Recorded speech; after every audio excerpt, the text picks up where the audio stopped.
Oke, kita mulai. Saya masuk ke cabur table tenis ya, tenis meja.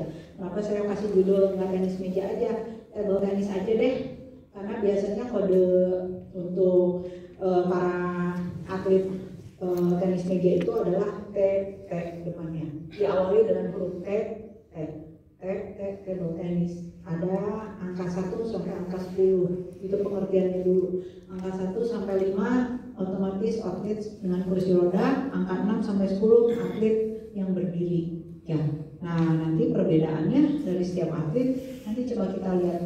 Kita sama-sama sambil belajar, saya juga refreshing lagi. Oke? Ya, slide. Ini kalau untuk tabel tenis, dia menentukan kecacatan atau keterbatasan yang dialami oleh para atlet untuk dapat mengikuti suatu pertandingan. Sudah ya, kita sepakat untuk ini. Terus pada table tenis, pada para table tenis ini ada 9 kecacatan yang diizinkan untuk dapat mengikuti pertandingan. Di antaranya gangguan daripada kekuatan otot, gangguan dari ROM, keterbatasan pada tungkai, perbedaan panjang kaki, ataksia atetosis hipertoni, tubuh pendek dan tunagrahita. Ini yang boleh diizinkan masuk ya untuk di para table tenis gitu. Oke, slide. Nah, ini proses klasifikasi, prosesnya. Sebenarnya ini bukan hanya di table tenis. Semua cabur pun prinsipnya seperti ini. Ya, klasifikasi proses. Sebenarnya dari awal masukin dulu semua berkas, upload, termasuk medical info, dokumen pendukung dan semuanya. Kemudian dilakukan proses klasifikasi, yaitu pemeriksaan secara medis dan tekniknya. Kemudian baru kita tentukan apakah dia eligible or not eligible ya. Kalau eligible, kita masukkan ke alokasi kepada kelasnya. Kelas sesuai dengan cabang olahraga yang diikuti. Nah, yang saat ini adalah saya bicara tentang table tenis. Tetapi kalau proses ininya sendiri sebenarnya sama untuk semua cabur. Kurang lebih seperti ini. Dia masuknya ke kelas berapa nih setelah dia eligible. Tetapi kalau no eligible itu otomatis gugur, pulang istilahnya, misalnya gitu ya, dia tidak bisa bertanding. Oke, slide. Tetapi pada tingkat nasional, kejuaraan nasional, biasanya kalau di satu cabur non eligible, biasanya kalau saya habis periksa, saya akan tawarkan kepada pelatih atau official, ini untuk cabur yang dia mau ikut, ini tidak eligible atau tidak layak untuk ikut bertanding. Tetapi kalau lihat dari kondisinya, bisa lah kita alokasikan ke cabur lainnya. Sekarang kira-kira selain daripada cabur ini, cabur mana yang dia bisa ikutin? Nah, itu lebih fleksibelnya di kita di nasional ya, penuh dengan kebijaksanaan. Karena kadang kita memperhatikan dana yang sudah dikeluarkan oleh daerah untuk membawa atlet ini. Seperti itu kalau saya biasanya, saya pribadi seperti itu biasanya. Ya, oke. Ini adalah tahap evaluasi atlet, adalah tahap awal. Tahap awal itu yang tadi upload data semuanya, kemudian atletnya dievaluasi, kemudian dilakukan pemeriksaan atlet secara medis, teknik, kemudian ada diskusi antar classifier. Tadi seperti di awal dikatakan bahwa dalam satu panel minimal harus ada 2 classifier ya untuk menentukan kelasnya.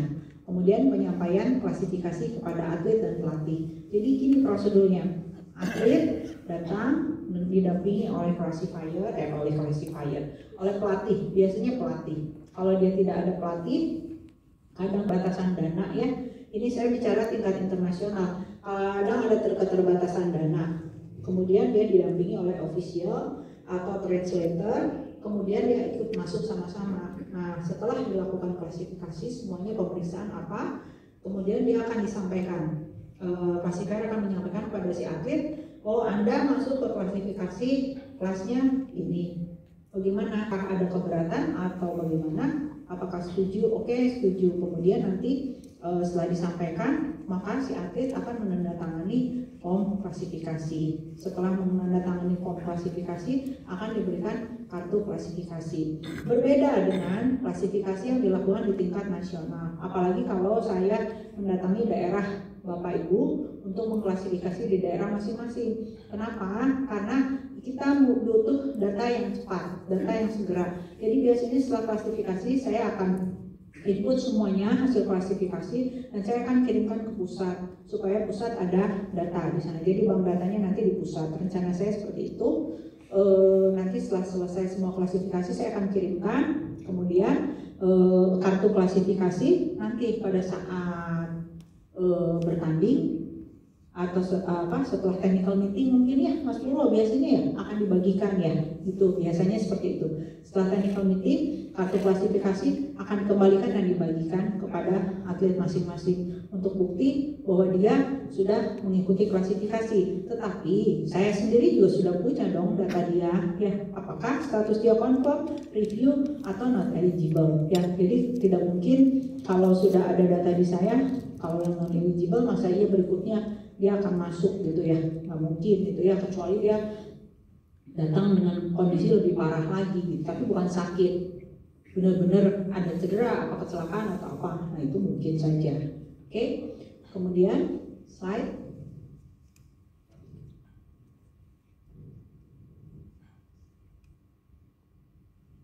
Oke, ini slide-nya, ini form-form yang diperlukan ya.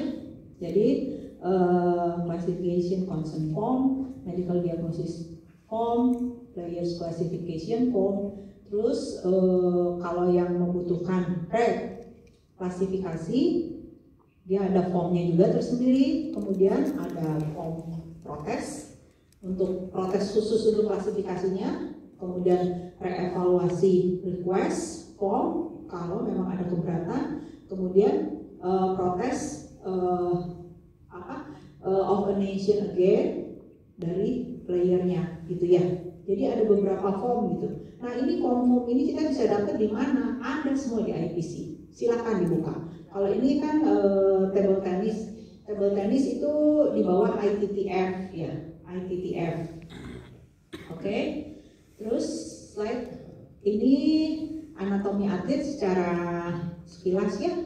Jadi posisinya daripada kepala, kanan kiri, dari superior. Jadi ini sedikit banyak ya kita belajar aja deh, superior, inferior. Jadi superior ke arah atas, inferior ke arah bawah. Kemudian dari kranial untuk kepala, kemudian posterior or dorsal, anterior or ventral. Itu posisinya. Caudanya ada di mana di sana tuh, di bawah. Ya, kemudian pemeriksaan biasanya dari proksimal ke distal, ke arah menjauhi. Kemudian dari medial, dari arah tengah ke arah lateral, ke arah luar ya, daripada tubuh. Kemudian dari proksimal ke distal, di kaki ya, dan tangan. Itu ya. Jadi sekilas biar pernah dengar gitulah minimal ya Bapak Ibu ya, yang bukan backgroundnya bukan medis, minimal pernah dengar lah ya. Itu. Kemudian ini lateral tuh nyamping, anterior itu berhadapan kita ya. Oke, slide. Nah, ini gerakan-gerakan tubuh yang tadi saya bilang untuk periksa itu tadi ya, yang itu Ashworth ya.